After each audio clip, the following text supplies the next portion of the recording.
This is every overpowered thing you can do in Minecraft. With just a lever and some redstone dust, we're able to lag the game so much that we can basically freeze time. Since with the way that Mojang's coded redstone dust, it gets pretty laggy when you connect a bunch of these up to a lever. And then by using something like the fast right-click feature in a mod like Tweakaroo, we can flip that same lever on and off until eventually the redstone's updating so much that we basically slow time down to a crawl. And then that's where the fun begins, since one of the easiest tricks to pull off with this is to break bedrock. Or if you wanted to, you could use this to freeze time on a multiplayer server, build an entire structure, and then, when time switches back to normal, your friend will have no idea where that came from. But let me warn that in that case, you don't want to span the lever for too long, since doing it for longer than 60 seconds might just trigger Minecraft's watchdog to terminate the server. But as long as you freeze time in smaller increments, they'll be none the wiser. While other people debate whether a sword or an axe is better in PvP, you'll know that this is the real answer, since in all actuality, using end crystals for PvP can do so much more damage. On harder difficulties, this can deal 145 hit points in a single blow. And while it's expensive, you can set up this whole process with just 3 clicks. One for the obsidian, another for the crystal, and then lastly by punching it. And as long as you have some form of block in between your feet and the explosion, you yourself are going to take minimal damage, if at all. And unlike using beds in the nether, this is an option that we can choose in any of the dimensions that we want. This is going to level the playing field and level them into a pile of ashes. Alright, pop quiz. What do you do after accidentally hitting a zombie piglin? Well, the solution's simpler than you might think, since all we gotta do is take after this user on Reddit and dig out 2 blocks into the ground and then build 2 blocks up so that we're standing safe. And from there, if we hold crouch and move back over the hole, then at that point, all of the zombie piglins are just gonna run into that confined space. And once we got them crammed in there like sardines, all we have to do is drop 2 pieces of gravel on top of them, and they'll all suffocate down there in the pit, making this the simplest way to get off their bad side. Though keep in mind that if you do this, you might run the risk of them spawning zombies as reinforcements. But as long as you're stayed up on their tower, you'll be able to easily dispatch them too, proving that this mistake was as easy to solve as it was to make. If you see this coming towards your base, be very afraid, since as it was designed by generic redstone genius, this cute little flying machine ends up being a devastating nuke. Since when there's virtually no limit to how many TNT minecarts you can put on top of a regular rail, we guarantee that when this flying machine hits its target, it's gonna have enough firepower to make even the worst nukes cry. So whether you're using this to get rid of a mountain or your friend's base,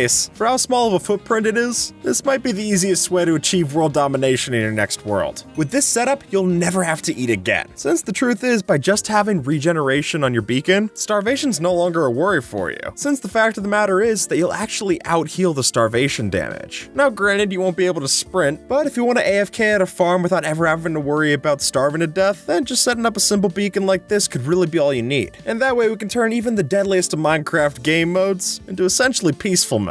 And when you build up that regeneration beacon, consider grabbing 3 more, since by building your beacons overlapping with one another, we can ensure that each additional beacon that we add on only costs a fraction of the resource blocks for the pyramid. And if you want further proof, just look at the numbers. An individual 4 beacon setup would cost 656 iron blocks, but if we stack it together like this where they're overlapping, then it goes down to 216 of the same blocks. So while it's obviously expensive to get the beacons in the first place, let's at least make sure that we're taking the simple costs where we can, and that'll be a lot less stress on your iron farm, trust me. If you're planning to build with copper, you need to have this farm, since with this design by ENXO4, we're able to make an extremely simple footprint for what's going to be a very profitable farm. And the whole way that this works hinges around these zombie reinforcements, since under certain conditions, zombies are able to spawn other zombies to help them out in a fight. And what's better yet, these zombie reinforcements ignore the mob cap, meaning just like that, we're able to pile hundreds and hundreds of zombies into our farm. And at that point, as long as you have a looting 3 and mending sword, we can use an auto clicker to stay at this farm for hours. And at that point, the only question's gonna be, how do you store all that copper? Let's say you start in a new world and you need an XP farm. Well, we're gonna hop over to the nether, and not for blazes or anything like that, but rather to farm nether quartz. Since by just breaking one of these nether quartz ore, you're about guaranteed 3.5 experience points on average, meaning that if you just broke nether quartz ore alone, it would only take breaking 400 of these to get you from level 0 to 30. And with how prevalent and dense these veins can be, that's gonna be pretty easy to get. And plus, nether quartz has other uses too. I see this as a win-win. Here's how we're gonna turn this librarian villager into an infinite emerald farm, since after repeatedly zombifying and curing that villager, we're able to get it so that we can buy 1 bookshelf for 1 emerald. And then we can take that newfound bookshelf, break it on the ground, and that'll give us 3 books that we can sell back to it for 1 emerald apiece. And at that point, we're basically tripling our money every time we talk to the villager. And while that might seem like we're manipulating it, it's clearly got plenty of emeralds for itself, so maybe it's fine with sharing the wealth. In recent updates, iron farms have never been easier to to build. Since in the past we might have had to spend all the time to place down these doors in a specific way, now an entire iron farm could be kept to this small design. And as Razeworks shows off, we can build this iron farm design in 5 minutes, which that little of a time investment is able to get us 300 to 400 ingots per hour. So unless you start building with iron blocks, there's hardly even a need to go past this rate. It's really a no-brainer to have one of these in your world. If you've got access to the top of the nether roof, then you got yourself a food farm. Since for only 30 minutes of your time, you could build this extremely simple hoglin farm. And that way we're getting ourselves both cooked pork chops and leather too. And probably the best part about this is that it requires no complicated redstone or anything like that. Literally all we're doing is just scaring away the hoglins with warped fungus. And then by setting the light level of the farm so that only the hoglins can spawn, we're ensuring that when we go up top here, we'll have enough food to supply multiple players on the server with literal food for years. By following this user's lead, all we need is a pair of leather boots and some powdered snow to get ourselves up and away and leave no trace behind. Since with just 2 powdered snow buckets, we're able to pillar ourselves up and then bridge across infinitely. And while it could take some time to learn the technique to do this, as soon as you get that down, you can get this going about as fast as you can pillar up anyway. So if you're trying to escape from someone in a PvP situation, at least this way you're not leaving behind a tall tower as evidence to where you went. It might not look it, but this redstone is entirely wireless. And you'll see as much when we flip this lever. This design by 2No2Name has an infinite range, just as long as you're in the same dimension. The way this works is based off an obscure item mechanic where the game will store a unique entity ID, and then the delay it takes for that hopper to pick up the item could differ depending on that ID. And so when our receiver checks for that specifically timed entity creation, that'll sync up with our transmitter and allow us to have virtually infinite range on our redstone. But keep in mind, this isn't super reliable in single player. It's mostly intended for server use. But when you got it there, it essentially gives us 5G to use in our world. And that just blows my mind. Let's be honest, some Minecraft worlds are better than others. And that means that if you were to use a seed like the one on screen, you'll find that from the get-go, you're instantly better off than other people. Because by just simply spawning next to a mushroom island, you're essentially playing on peaceful mode, regardless of how bad things get. Since the only mobs that are able to spawn down here in the dark are bats. And that way, you're able to go caving around your base without any worries. And you can also do it without lighting up the area. So as long as you don't run into any monster spawners nearby, this will turn your hardcore world into the easiest that it can be. And as soon as you figure out how to get wood when you're on this island, that's all your problems solved. With this glitch, you can sprint forever without losing a single hunger bar.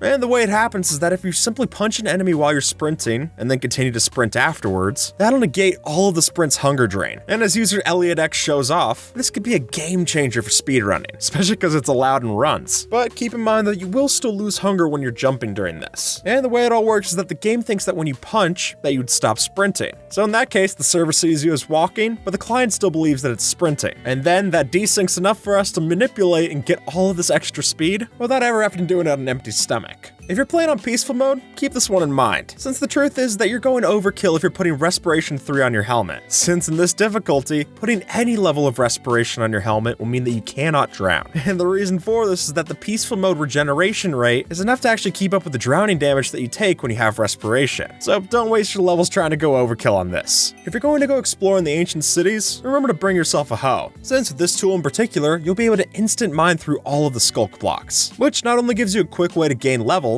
but you're also likely to uncover large amounts of diamond ore. Since the way that diamonds are coated, they're more likely to spawn when they're covered by other blocks. And considering sculk counts for that, we're essentially just peeling off a blanket and waking up some sleeping diamonds. And by the point that you find them, you'll have plenty of levels left to enchant them, making this one of the most profitable ways to equip yourself. But you might be wondering how you even explore ancient cities without having to worry about you-know-who. Well, Ilamango's got you covered. Since with this machine, if we just shoot 6 arrows onto the wool block at the bottom of the arrow chamber, then we can close it back up and flip this on and off switch on the hopper clock, which all comes together to mean that we're completely disabling warden spawning. So even though you might hear warden sounds coming from this machine, the actual truth is those are the sounds of failed warden spawn attempts, since when you look around, you're not going to see any. And not only will this work in the ancient city that you built it within, but because of the built-in chunk loading, we guarantee that this works in any ancient city that you step into in the world, just as long as you're the player that shot the arrows into the machine. And at that point, we can use our hoe to get rid of all the skulk shriekers, so that even when this machine isn't working, we're still not going to have to worry about the warden. Forget smelting your items in a furnace, instead you want to build this. Since you're just 9 hoppers and a chest boat, we're able to make the poor man's super smelter. And we did it all without redstone, since any items that we put into the chest boat will get evenly dispersed amongst our furnaces, and that'll give us a 9 times return on a regular furnace. And hey, if you want it even better, I'd recommend switching these out for blast furnaces, and then you've got an 18 times return on that regular furnace. Which is great to have that much cooking power, but now the question is, how are you going to fuel it? And that's where carpets come in. Since as you see in this design designed by Eagle Eye, all it takes is having a couple of sticky pistons and coral fans to get ourselves infinite amounts of carpet, which is not only nice for decorating, but more importantly, we can also use these carpets as a way of fuel. And with a farm designed as this, that's 3.4 million carpet that we're getting to cook in our furnaces. At that point, I don't care how fast of a super smelter you have, it's not going to be able to go through all that fuel. Don't underestimate tipped arrows, since by just hitting yourself with one of these slow falling arrows, that'll give you just the right amount of slow falling effect that when we partner with a Riptide 3 Trident, we can use this to launch ourselves sky high. And the reason we use an arrow instead of a potion is so that when we reach the top of our ascent, we aren't still going to have the slow falling effect, because using slow falling with an elytra is just sad. And especially with how easy it is to get tipped arrows in Bedrock Edition, I think there's more than enough of a reason to try this out in your world. Forget using obsidian for your blast chambers, because ever since 1.19, waterlogged leaves can work just as well. For one, it's going to take a lot less time to mine all the blocks necessary to do this, and then when you get all those blocks, it's not even going to be a cut to your function. They'll work just as well for your concrete converter. And at that point, unless you need obsidian for another portal or enchantment table, I really don't think it's worth grabbing when you got this. TNT duplication machines are great, but getting slime blocks and coral early on is a real tough business. So instead, we can take after this user's design and make an easy early game cobble farm. Since by supplementing our build with a lot more observers, we're able to glitch out the TNT just the same and essentially duplicate it for all our uses. And then with enough cobblestone generators packed into the inside of the blast chamber, this is a fully automatic way to get loads of cobblestone, which will be handy because as soon as you do get a silk touch pick, you're really not going to get a lot more cobblestone from that point, so better to stock up while you can. If you're mining blocks like this, you gotta stop, since the truth of the matter is that in Bedrock Edition, if you stand back at max reach distance and mine, you'll actually be mining faster than you do when you're right up close. So if you're going branch mining in Minecraft, you'll just want to take a couple steps back, at least until this bug gets patched, but with how long it's been on the bug tracker, I don't imagine that's going to be soon. Here's how to make your spyglass even better. Since the way that the spyglass works, it actually modifies your existing FOV. So while we could use our regular FOV and have it zoom in this much, if we lower that FOV to the bottom at 30, then you'll notice when we use the spyglass, it zooms in even closer. And then if you've got an additional zoom mod on top of that, you can really use this trick to get up close and personal, and then immediately switch off the lower FOV, because playing the rest of the game this way is miserable. And with that, folks, YouTube thinks that you might like this video, so see if they're right and have a good one, alright?